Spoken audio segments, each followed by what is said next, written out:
Uterus जो कि एकदम क्लीन है, हम साइड में आते हैं। ये है ओवरी, राइट ओवरी। तो देखो राइट ट्यूब में कैसे सैक है, पूरा बेबी है अच्छा खासा, और बेबी के अंदर हार्ट बीट है। ये है एक्टोपिक प्रेगनेंसी है, इसे बोलते हैं ectopic pregnancy with heart beat. Ectopic pregnancy यानी कि नस में बच्चा रह जाना, जो कि आप सोनोग्राफी में देख रहे हैं, दो तरीके से मैनेज होती है। एक इंजेक्शन लग के कंजर्वेटिवली मैनेज कर सकते हैं, या फिर ऑपरेशन होता है तुरंत। जैसा कि ये वाली एक्टोपिक प्रेगनेंसी है, इसमें तुरंत ऑपरेशन की जरूरत है, क्योंकि जो कंडीशन होती है मेडिकल ट्रीटमेंट के लिए, उसमें जरूरी है कि जो सैक दिख रहा है वो 3.5 सेंटीमीटर से छोटा होना चाहिए।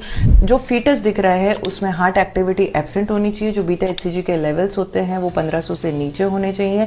तो जो ये कंडीशन है वो इसमें कहीं पे भी अप्लीकेबल नहीं है। इसमें अच्छी खासी बेबी की हार्ट बीट है, सैक की भी साइज ज़्यादा है, तो इसमें तुरंत ऑपरेशन की ज़रूरत है, वरना कभी भी ये नस फट सकती है और पेशेंट की कंडीशन बहुत सीरियस हो सकती है।